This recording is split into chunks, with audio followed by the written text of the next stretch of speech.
Gate 14 podcast, and the Toronto Blue Jays just committed an assault in downtown Denver, Colorado. 45 runs in a baseball series. You wanted 30, Avery. They said, fuck it. We're giving you 45 runs. How are we feeling, man? That is what I'm talking about. That's how you get back on track. The teens always say unacceptable not to sweep, but I like to push back on that. When you got through those baseball games today, it would have been unacceptable not to sweep. And I'm glad we don't have to talk about a letdown spot. But, man, when it's just you just dog walk another baseball team, it's such an incredible feeling. Yeah. I mean, it got tight at some points yesterday, but today kind of not a doubt in my mind. And you know what? Ben Shulman saying, it gets a little awkward. You got to play better. I will fucking take all the free runs for my team. I will take the stat padding home runs. If I'm on that field and I want to go into an arbitration hearing, be like, okay, I hit 15 home runs. No one, I don't think, is going to say, oh, what about the one in Colorado off the position They're not player? going to say that. You just look at the end of the year stats. No. It all ends up the same, man. So I love when the position player comes in, they just beat the fucking brakes off. I mean, Austin Nola that was mean. Like, it felt to the point where I was like, I kind of felt bad, but I also kind of didn't because he's like a Major League Baseball player still. So, like, you're feeling bad for a pro athlete. But it was like, holy shit. Like, what do you do as a Rocky fan? We always talk about this in the podcast. We got to experience being a Rocky fan a little bit last year, right? I mean, we won 70 games. They're about to be historic, like, worst team ever talk they're about to be in. Okay. So I guess, but what do you do if you're a Rocky fan? I mean, some positive things. Downtown Denver, beautiful. That stadium, beautiful. Other than that, you look around that field, there's no one. I mean, they suck. They're ass. What do you have to look forward to as a Rocky fan? Their farm system, 0 top 100 prospects. They're just shit. Well, Ethan would count, right? Well, not yet. Yeah. Okay. Yeah. I would lose hope. I mean, I wouldn't be able to watch. How do you be a Colorado Rocky fan? How is that possible? Don't think it is. What do you think Colorado residents watch every game like we're doing? Like, no, they probably just wake up in the morning. Okay, let's look at the score. We lost 15-1 today. Awesome. What do? Man, I don't know. You're not watching every game. You're not even really following prospects because they have none. It's like Charlie Condon. We drafted him super high. Oh, that's not turning out great. I don't know. I thought you can't like the game of baseball that much. You have to be working for the team to watch every single Colorado or Rockies be on game. the team. Or, I mean, fuck, if one of the guys is hurt, I bet they're not even watching. No chance. Do you think Chris Bryant's paying attention? Chris Bryant doesn't give a fuck what they're doing. I do not think Chris Bryant watched the game today at all. That's horrible, like, to be a fan of that team. And you see everyone else in your division go for it. And there's just no... There's no Padres cool playoff moments as like they haven't. And they're good. Yes, consistently. Exactly. D-backs went to the World Series 2 years ago. Sure. Absolutely. Giants traded for Rafi. What was it? 3 World Series in the 2010s. Yeah. Like they've had that. The Rockies, like, their best moments are, like, winning wild card games as of late. Yeah, right? Matt Holliday, Carlos Gonzalez. What was it, 2007 World Series? They got swept by the Red Sox. Maybe that was swept, but they lost. They got swept. Okay. Yeah, I mean, and this series for me was a clear indicator, and someone tweeted this at me.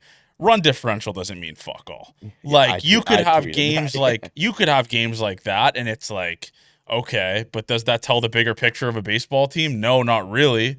I mean, I think we should stop doing.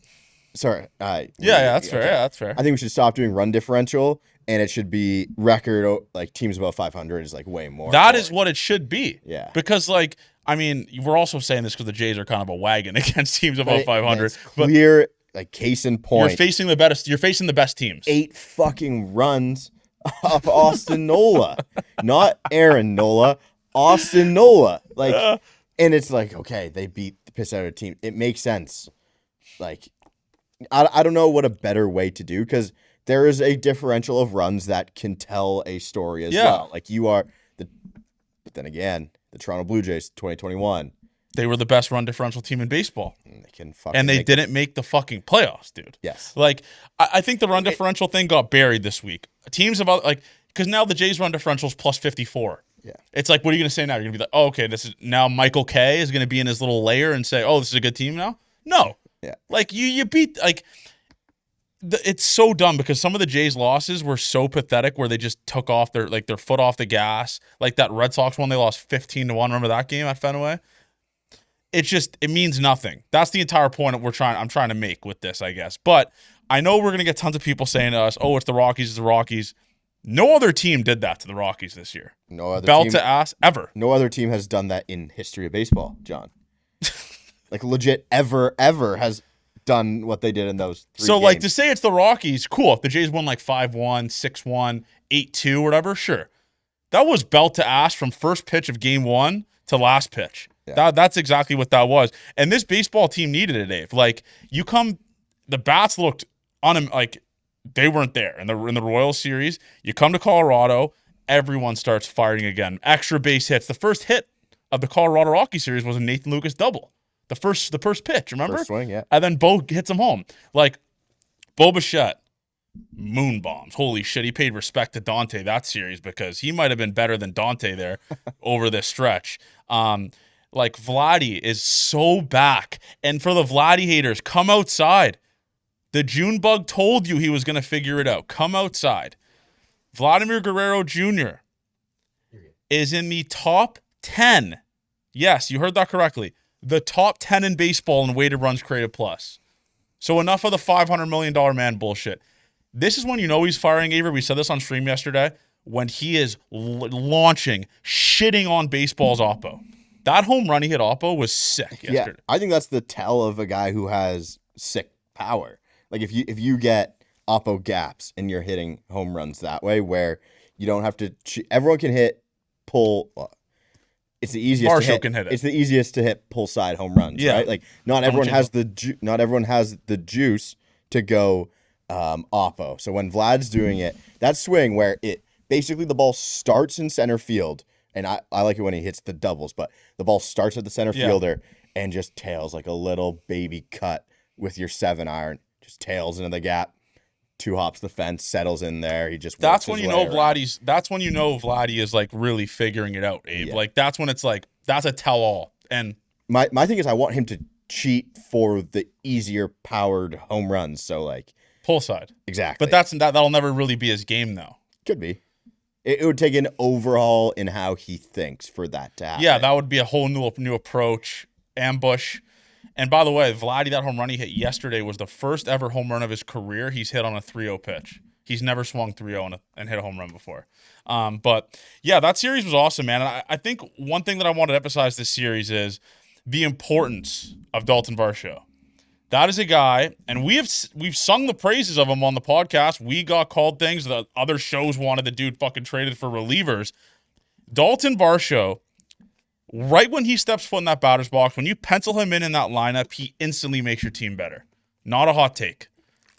He had a 9% catch probability catch that essentially kind of almost saved the game, kind of, on, I think it was Monday or Tuesday. It might have been the live stream. I don't remember what it was. And this guy has insane pop. Like, he's leading baseball in home runs per plate appearances right now. He has fucking 11 home runs. He's 105 at-bats. Do you know how ridiculous that is? That's insane. He's not going to keep up this pace, obviously. But if Varsho somehow gets to 20, which I think should be easy, right, Dave? Like, if he stays healthy. If he stays healthy, like 20 home runs, and he missed 2 months? Pretty he's fucking on that insane, pace right dude. Now. So my thing is why he fits so well. One, the defense. That fits well any team ever. It fits well in center field. You can make that work no matter what. Any team in baseball, you make that work. But it's a lineup with no swing and miss. You can add a guy with swing and miss in there. That has pop. Exactly. And he brings other things to the table with the bat. And that's clearing the bases and getting runs that this team doesn't do that well. Like Addison Barger kind of took that over for that month stretch where, okay, Addison Barger's up. He's going to drive everyone in. Yeah. He's going to hit the home run. He's going to score all the runs. But if you take that from a guy who's hitting in your 7 hole when the lineup's good, 6 hole, and that's where you're going to get runs from the bottom. And then, hey, the bottom guys are going to get on, dink and dunk their way on base for the guys at the top. Like, he adds an element to this lineup that they really don't have. And you can do that. Good base runner as well. It's We like, don't need any more average guys, Dave. We don't need any more like 270, 290 guys. Give me a guy that hits 200 to 220 that's going to have the ability to leave the yard. That's what Varsho is. And it's going to be that's huge in the regular season. Like, we have our own little Kyle Schwarber, no walks, but we can have our Kyle Schwarber where he's just drive everyone in. Yeah. Do your job, man. And Dalton Varsho shouldn't stray away from what he does, and that is pulling fly balls. He is very good at that. He's got the pop. Again, he can strike out. He can swing and miss. That's fine. You got no swing and miss pretty much everywhere else in the lineup. It's covered. So yeah, I love having Varsho in the lineup. He can steal bases. I don't know how prominent that's going to be because he basically doesn't fucking get on base. He just hit homers. Two, hamstring injury. It's like when Jimenez came back from his. He wasn't running at all. It took him 2 weeks before he wanted to run at all. So, yeah, like, let's see. He's a great base runner and should be able to steal some bases. Like, that's such a unique player. And I don't know why people think, like, we don't want him here. He's like the most – it's strange for me. He is like one of the most hated players on the team from not casuals, but like the older crowd. No, like – I think it's a casual crowd. It's just the casual. Like, they hate him because they see the batting average stuff, but they don't understand his OPS is above 800. It's like the people that hate Davis Schneider, right? Like, Davis Schneider is OPSing above 800, 840 now, but he's not hitting for average. He's in like 230, 220. They see the average is not sexy. They don't understand the OPS with the slugging on base, right? Like, that's the biggest thing. You know what the real problem is? Well, the Moreno. That's where the whole... Moreno's a bum this year, and so is Lourdes. Moreno's been good. Like, Moreno is useful to the D-backs, like Varsho's useful to the Blue Jays. Like, I think Moreno's a 103 weighted runs created plus guy, but he's going to play good defense, so that makes him valuable. They're both valuable players to their own teams. And each team needed to switch. They needed a catcher. Yes. We needed an outfielder. Yes. If you watch the wild card series in 2022, I would be on my hands and knees to have Varsho in that series. They might win that series. There was a million outfield errors that game. Yeah, I mean, the Bo Springer, the Raimel Tapia drop ball and left. Yes. Like, it's night and day. That's like, and Ross the boss emphasized that, and Demon home, and he figured it out, and we got an unbelievable defensive outfield now. I think if the D-backs don't go to the World Series, not that many people hate Dalton Varsho. Yes, that's fair. I think we've been pretty, like, straightforward with Dalton Varsho. Like, we like Dalton Varsho. I like Dalton Varsho. I think he provides tons of pop to a lineup where you're not going to have home run guys. I mean, Christ. Like I said, he might hit 20 home runs this year and only get like 250, 300 at-bats, which is insane. Truly insane. And it's going to make for a very funny and difficult extension talks in the offseason. Like, what do you do with them? I don't know. I have no idea. I don't know. Like, you wait the month and after the season to see if he just is the best home run hitter of all time. See if he keeps going, because maybe he'll want to see if he can keep doing. I think he would probably cash in on a good year. But, yeah, man, he's a very, very good baseball. And he's a Boris player. Guy. Doesn't help with that either. That'll throw some wrinkles into it. Yeah. BK made a good point, because I saw a lot of people, again, not talk about it, but this is just the discourse that we have on Twitter, is they were talking about Dalton Varsho's arm. Dalton Varsho's arm, right? It's bad, but his legs and his bat make up for the arm. So you have two facets of the game. He gets to balls quick, right? Yeah. Great range, and he can hit for home runs. That eliminates who cares about the arm. Like, it's going to suck, but, like, he gets to balls. Man, I don't know. Rover. I don't know why it's brought up that much. Maybe it's the same as the Bo base running thing that CB hates that we bring up. But Dalton Varsho, we don't have really anyone who can throw in the outfield besides, like, if Barger. If Barger plays outfield, he can throw. Lucas is not bad, but we don't really throw a lot of people out in general. His thing is the balls in the gaps that are down for doubles are the ones that he catches instead of doubles. And I think, like, during the full season, you'll, like, defensive runs saved wise, I don't know what stats going to take that into account much, but he's saving runs with his legs by getting people off base that are doubles, balls in the gap. Yes. Doing that big. His value doesn't lie in his arm. And I think you'd rather have a guy who can run crazy well and make plays in the outfield than having a good arm. Like I think that's a no. If a guy never gets to balls, who gives a fuck about his arm? And you're giving up singles at that point. Like it's a terrible discourse. It's really dumb because it is true that he can't throw the ball to save his life. He can never throw the ball to save his life. He's gonna be. He has a noodle arm. Yeah, he's gonna be a fine outfielder. There's not many people who can throw in the outfield at all. For sure. Who, like, I do see the Willier play that he makes against the Royals for the Red Sox. Sure, like, great arm. We'll stop some people from doing things. But I think over the year, way more important for him to be able to run balls down. I'd rather a guy have good range than have a good arm. That's where I'm at with that. Yeah, I mean, fuck, if you're picking up the ball against the monster for a guy in a triple, I'd rather him catch the ball so the guy doesn't get on. Exactly. Yeah, and that's Dalton Varsho talk. That's Dalton Varsho discourse talk. I'm just glad he's here. Hopefully he stays healthy, man, because we got Springsy Lad potentially coming back. Andres Jimenez played yesterday. And like we could have a full-blown, by Plaque at the place, a full-blown Blue Jays lineup. Full-blown Blue Jays lineup. Like, that's pretty fucking awesome, man. Springer still hasn't been cleared, by the way, to play tonight. Interesting. Yeah, he hasn't been cleared to play tonight. So I don't know. So he's not going to play tonight? Yeah, maybe he'll play tomorrow and then join the team in L.A.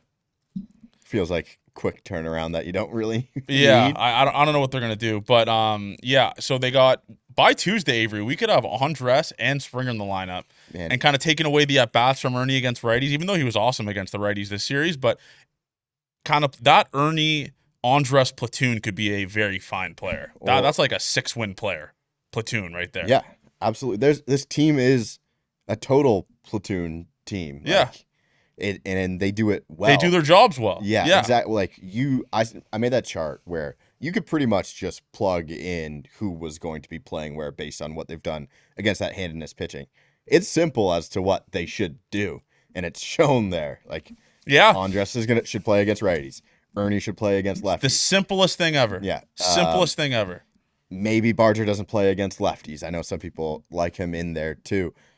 But it's pretty cut and dry as to who should be playing against what. Only Davis and Nathan Lucas kind of have, like, for the role players, kind of have pretty decent splits against both, right? Varsho has terrible numbers against lefties right now. Yeah. But the last 2 seasons, pretty sure he was both above league average against lefties. So that was the one people say negative 42. He had like 20 plate appearances against lefties, but I think he'll slot in there too. But Miles Straw, that's obviously his better hand to hit against. One thing that I wanted to touch on in this series is I tweeted about it 500 times. Was that the worst camera crew in the history of baseball? I mean, listen. It's like they had Ben Schulman working both. He was like talking about it while he's doing the call while like trying to fucking find the ball in the air. There was at least like probably 8 to 10 balls that were hit where I'm like, is that in left or is that in center or is that in a gap? Where the fuck is, like, what is this camera doing? And I'd love to know, like, I know some sports people listen to the show. Is it the Colorado camera crew that does this? Like, I don't think it is. I'm pretty sure it is, though. Like, they use their cameras, but the Rogers crew picks what goes where, right? Like, Rogers isn't flying out camera equipment. I think there's a non-zero chance of that happening. Really? Because, like, think about it. MLB Network is going to some games, right? Like ESPN goes to games and they have a producer. I think they're working with their own people, right?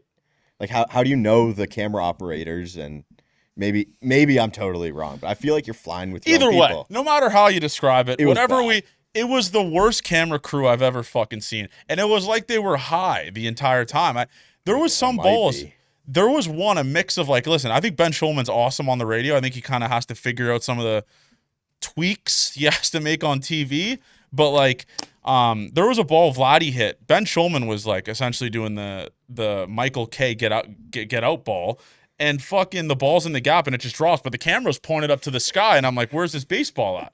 It was like the most crazy camera crew I've ever seen. What do you hate more, when the camera pans up that you think it's going to be a 30-row shot, like way back, or when it's clearly zoomed in to a player who's not about to make the catch? That also happened in right field, remember? Yeah. We're like, where's that ball? It's zoomed into center, and you just see Nathan Lucas kind of just run into the And then frame. they just low-key like pan it to the guy catching it. It's like, oh, everything's all right. We got the guy catching. No, it's not how that works. And then there was a pickoff play. They didn't show the pickoff. That one I think is hard. That one's hard for sure, but Yeah. like they didn't. It was so many fuck ups that it was almost impressive. Like I was almost like, wow, if you're gonna be shit at your job, go right. Like So if they don't travel, that was the Colorado Rockies of camera crews for sure, and it might be. I do not think like I don't know if Sportsnet flies out. They don't even fly out the radio, fucking guys. Like Eric Smith is making the call from Toronto. He's calling the game. That's what I'm saying. Like I don't think they fly an entire crew to Colorado. Yeah, I mean, I think they use their cameras. Yeah, I think they use their cameras and they pick which one they point to during the broadcast. That totally makes sense. Like, Yeah. they're set up in the wells. Yeah, already exactly. too, right? Yeah. I don't know, but that was one of the worst camera crews of all time. I had to bring it up. It was almost impressive how bad it was. Yeah. Truly. So shout out to you guys for that. I guess we can kind of go game by game here, but there's so much to talk about because they scored 1,000 fucking runs. But the Lauer hour again just keeps fucking firing. I mean, he pitched in Colorado where he's had no success his entire career. His best start, shout out Griff, he sent this to me. His best start in Colorado during his Brewers career was 5 innings, 3 earned runs. Other than that, he's given up a million runs. I saw it was like a 12. Yeah, earned run 12 average. earned run average. Comes back, shoves. You can't take that guy to the rotation. Like I know you talked about it, and someone tweeted at you that you said you want that, but you never said you wanted him out of the rotation. No. I think Eric Lauer in the bullpen is the easiest move, but the easiest moves aren't always the one. Like you don't need to make. They're not the smart ones. Yeah, you don't need to make the Eric Lauer move. I don't know what the hell you do, man.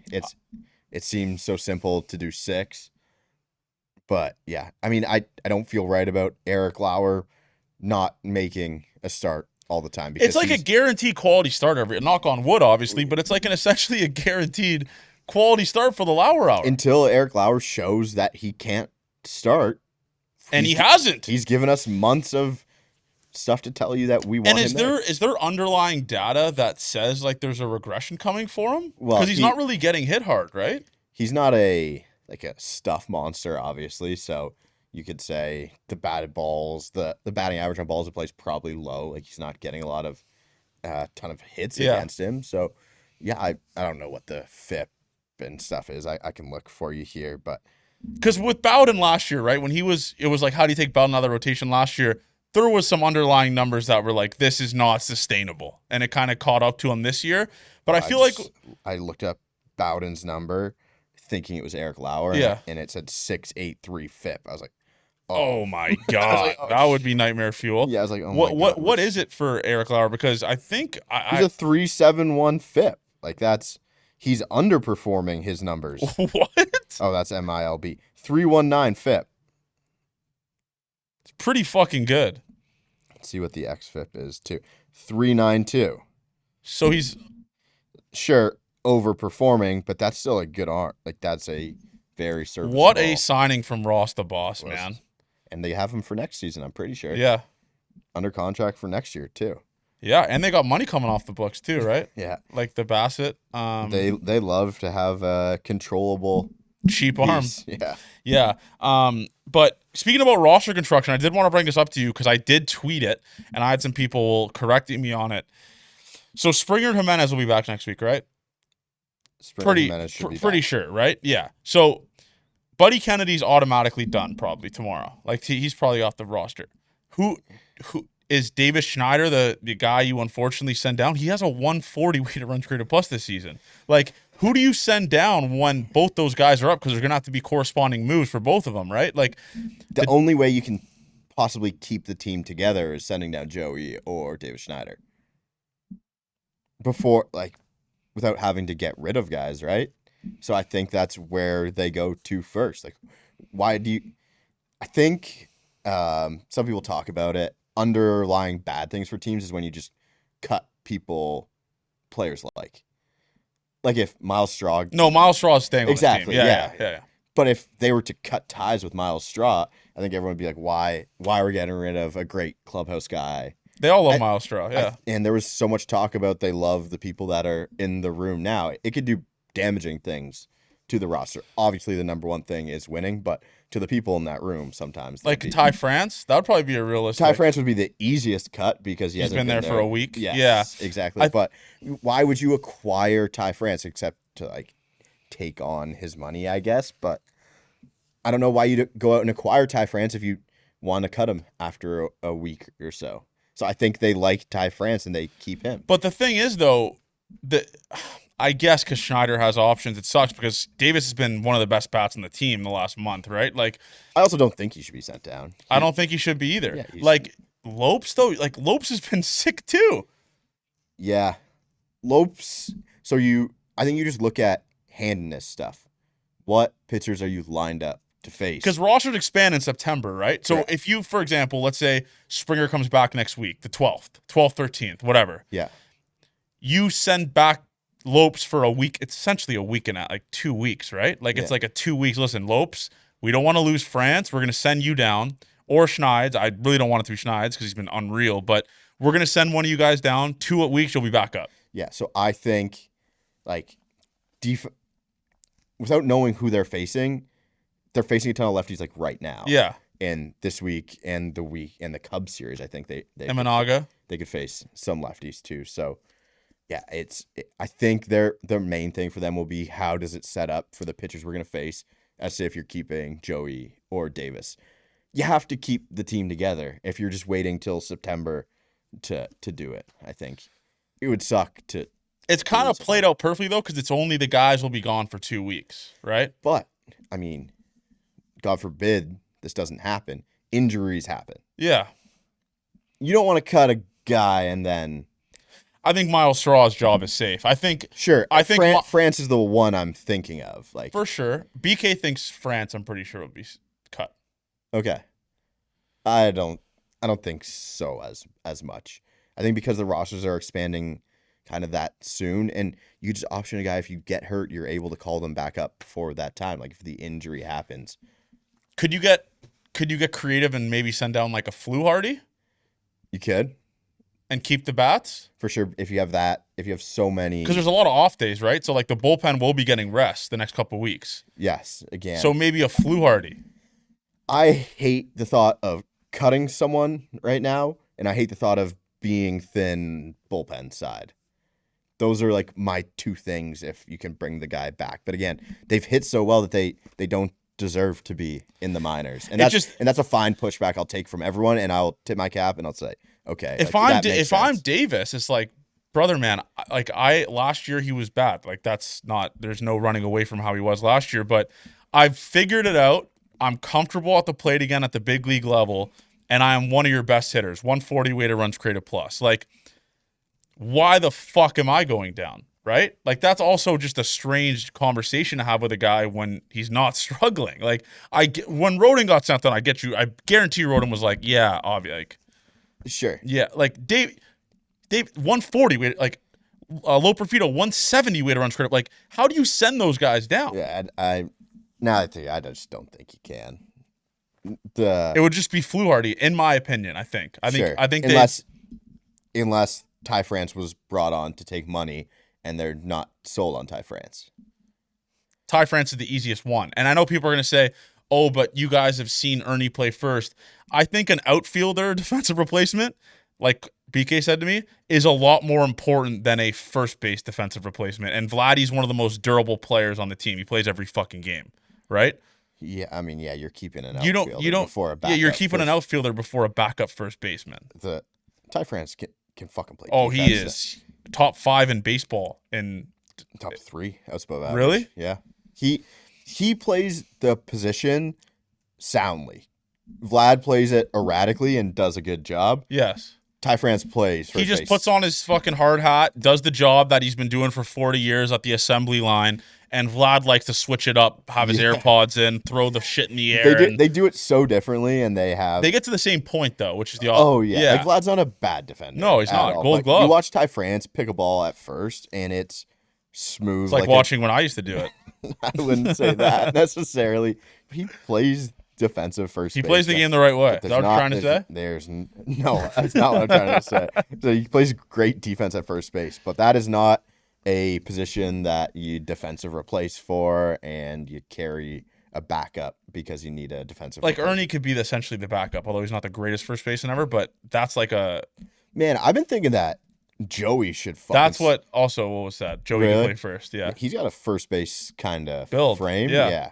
That I mean, That's like, that's an off-season thing. Like Yeah. you don't really try and push that to make it happen right Yeah. now. But I think Joey, if he adds that to his, has he played some first? He had to have played maybe a little bit. so this is my thing, Avery. Because we're a wagon, we have so many problems now with this because, again, you got 2 bats coming back. You have to knock down 2 bats. Potentially Yimi Garcia coming back. Not quite sure what's going on with that. And then you have Nick Sandlin coming back, right? Yeah. I think Fluharty's obviously the odd man out. But Avery, how do you send down fucking Tommy Nance? Tommy Nance has been insane. So I think Sandlin will come back. Yimi Garcia's done, I think. I mean, we haven't got any. Well, we had a random update where he's like, okay, I'm throwing. Yeah. And that was the one that sped up on me. I was not ready for at all. But Sandlin replaces Fluharty because they use the splitter guys as lefties. That's a perfect marriage replacement, I think.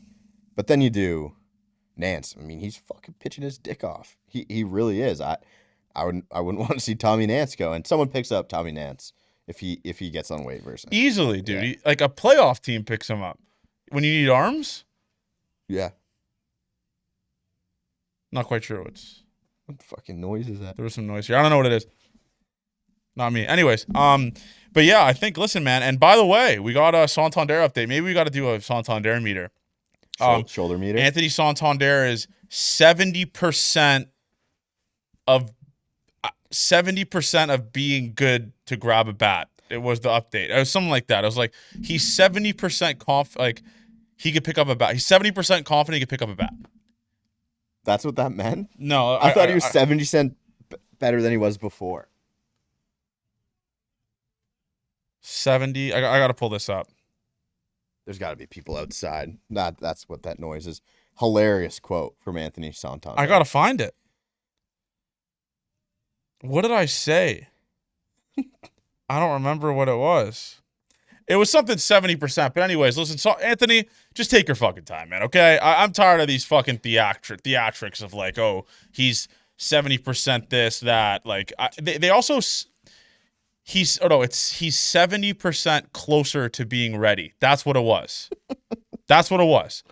Okay. So like 70% closer to 50% total. Yes. Love so that. we're almost there. We're we're at the home stretch of Anthony Santander being able to look at a baseball bat. Okay. And that's where we're at. But like Anthony, dude, like you aren't even really a part of this fucking team. I don't even want you to get a fucking ring, okay? Like, oh, come on. I mean, what has he done, dude? He's been You get that huge homer. There against should the be a Red rule. Sox. If you have a negative WAR, you shouldn't be allowed to get a World Series ring. That is where I'm at. With I'm not out on Tony Taters. for this year, I am. Yeah. No, next year I'm going to be pumping his tires like Okay. we got Barry Bonds coming back. I'm just saying for this year, it's just take your time, pal. We're doing just fine without your ass. All right, we don't need you right now. And if I like, what is he doing? Is he like spending time with his family? Like, I would hope his family's down there. It would be very, very boring days of him and the new draft picks hanging out. What do him and JoJo Parker have in common? Do you think JoJo Parker's talking to fucking Anthony Santander? No chance in hell. They're talking hitting. That'd be Talking ball. Yeah, he's picking his brain. But I would love a great update on Tony Taters because let me tell you something about this guy. This guy has completely mailed it in. He's took his money this year, which is awesome. I wonder if he's watching this team being like, man, I wish I was a part of this shit. He's been on some pretty good teams as of late. He knows what that feels like. Yeah. It's not like he wasn't here last year when they struggled. But he was brought in to turn the team around. And he got brought in and didn't do fuck all. The team turned around. I bet he wish he was playing. That's for sure. My thing with Anthony Santander is if he gets off-season shoulder surgery, yeah, and he's not ready for next year, I'll be so disappointed in the doctors. Like, what were we doing? I'll be more mad at the Jays. Yeah, that would be the thing. Like, so here's the Santander. Still coming back from a subluxation and some labrum stuff. No concrete timeline yet, but is feeling 70% better than he was a week ago. In terms of range of motion and strength, what does that even fucking mean? That means he can lift his arm 70%. What the fuck does that even mean? He's 70% better than he was last week. What's 0 times 70? 0. He's doing fuck all. Oh, that's awesome. What a story of the season. What a story of the season. But Well, anyway. thank God it's not a story of the season. Yeah, Like, I mean, actually, honestly, the Jays actually, they don't have him, and they're better than they were last year when he's their big acquisition. It's pretty hilarious. really good. When you really think about it. But I still can't believe it, Avery. Like, sometimes I'll look at the standings, and I put it on our Instagram story yesterday. Best record in the American League now, Avery, by 2 fucking games, dude. 2 fucking games. Like, I can't even really fathom this. I can't grasp it. I can't believe it. I gave, like, you gave the team total over 76.5 wins. I liked 80. We all liked 80. We talked about 80 being plus 100. This is beyond my wildest dreams. I can't even believe this. They're 22 wins away with 2 months to go of 90 wins.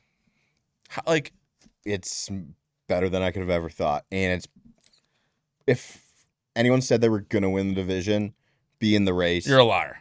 No one said that. No one said that. Or, no one said Or they that. were laughed out of the building. Well, they were called slurs. Yeah, there wasn't really a case to be made where you could say, oh, 90 wins. People would settle like 86 around there. For sure. And you'd be like, okay, you know what? That makes That's sense. a playoff team. 86, 87. Pretty close. Yeah. You could probably do this, but it's like 90 plus wins.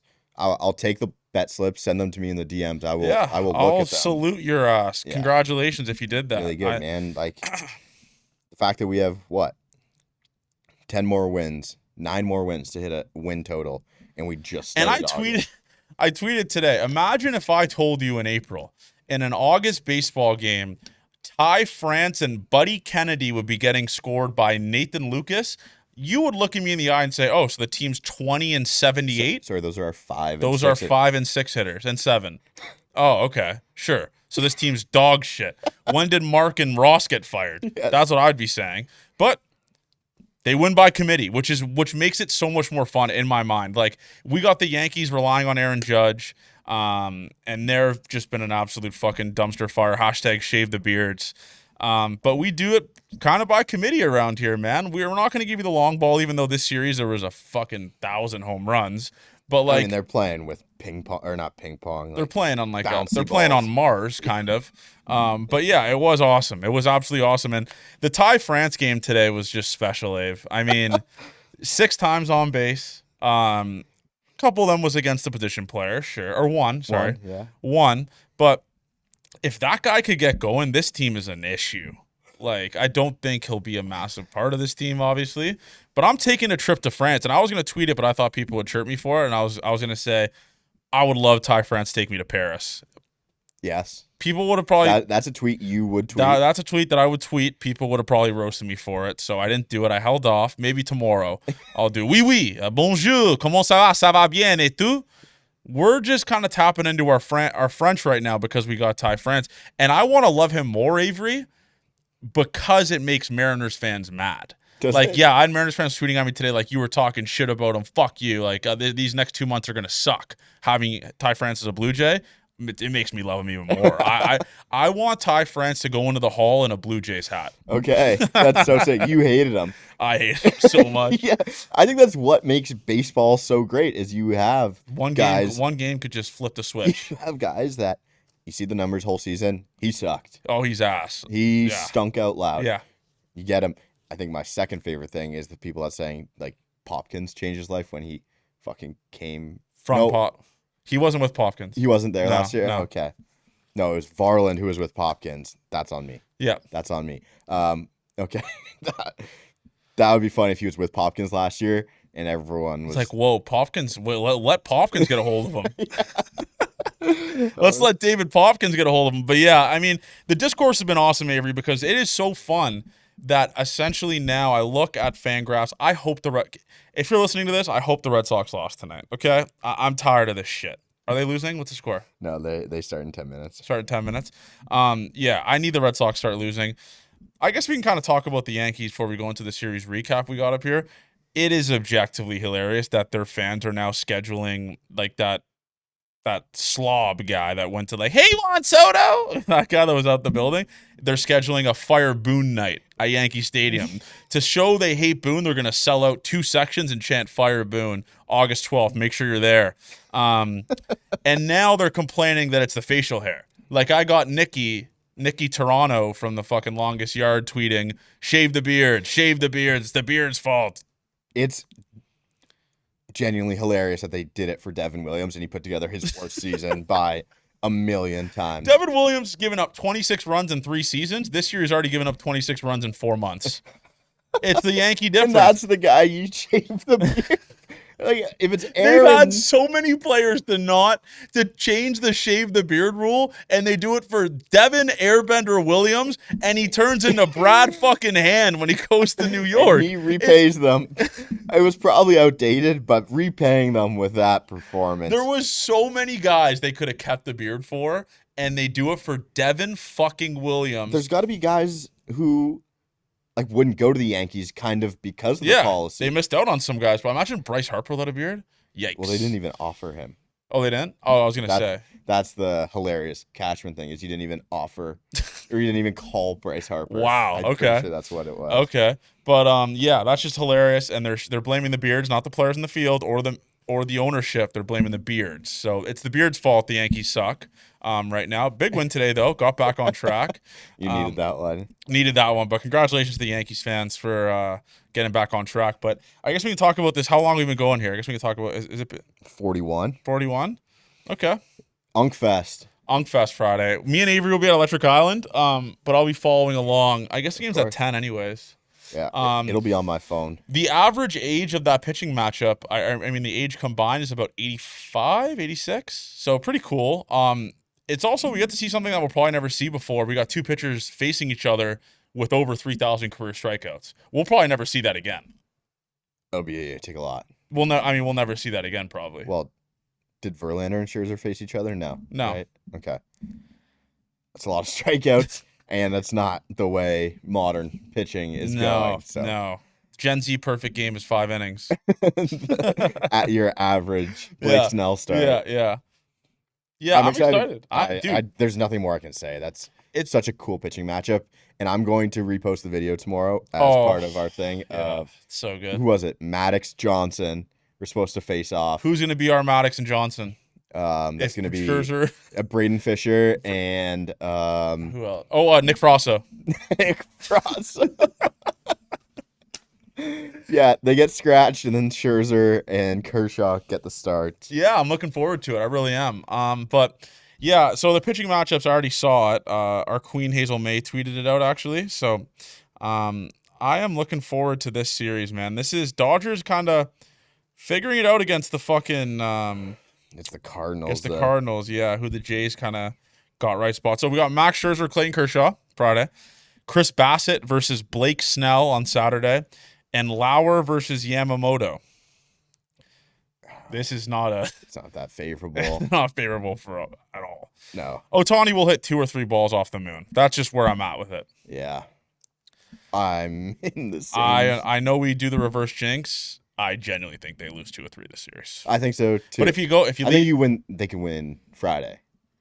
Oh yeah, Clayton Kershaw, a lefty on the mound. Yeah. I think Clayton Kershaw gets to meet his daddy, Bo Bichette. We all remember that. We all remember the 2 home run game at Dodger Stadium. But I am very, very excited for this because we're kind of playing with house money right now because we just swept the Rockies. If you go 4-2 on this road trip, laughing, pretty fucking good. Yeah. But Dodgers are a great baseball team. Bullpen's ass. Tanner Scott's a terrorist. Alex Vesey. Their bullpen doesn't move you. It's just if they could get to the 4th or 5th inning in a close baseball game and they get to that Dodgers bullpen, they're in a really good spot. That's where I'm at with that. So we'll see what happens. Big week next week. We have some stuff in the works that we can't talk about just yet, but we got Plaque at the Place on Tuesday, which is going to rock. I'm excited to meet all 500. Something other, it's sold out. It's sold out, and they are fired up about that. So you got a great deal on the tickets, $30. I mean, fuck. What are they now on Ticketmaster? Way just more than insane prices. Yeah. But yeah, appreciate you guys. I appreciate the support. Awesome series. It felt good to kind of just give a team the gears again. You know. Yeah. It felt. It does suck for some actual debate. I like when things kind of go like a little wrong, but they win. Yeah. So you have something really good. It was just, it was belt to ass. That's the best way to describe it. The Barrios is the only like road bump, probably. We got a Y-Rod outing again. Oh, that was so sick. Yeah. Nathan Lucas reclaimed the leadoff spot, even though we had fans on Twitter talking about releasing like Will Robertson. Why did they do that? Kept Nathan Lucas. All right, like relax. They gave his quad slash line in Charlotte. Yeah. Okay. It's like, all right, pal. Let's fucking pump the do you have brakes. anything to say about Alan Roden's home run off a lefty today? Congratulations to Alan Roden, him and Austin Martin. That was Austin Martin's second career home run, and that's 3 years after the trade. Awesome stuff. Congratulations, Austin. I think Alan Roden went to a perfect spot for this year. You know, play every day. Yeah. Exactly. Good for him. Does kind of the Will Wagner-esque thing from last year. Yeah. Should have more games than Wagner did because he got 2 full months, but hey, let's see if you can play. We're going to put you out there. Fourth best hitter on the Jays. Yep. Well, he might be number 1 on the Twins. Yeah. Actually, yeah, Buxton, him probably back to back. Anyways, man, thank you for the support. I'm assuming this podcast will bang because the Jays are back to being a wagon again. Yeah. Just a massive sweep. The Colorado Rockies. If you enjoyed it, make sure you guys like, subscribe, leave a comment below. Stay tuned for some awesome news next week for Gate 14. Love you guys, man. Gate 14 forever. Have an awesome, awesome weekend.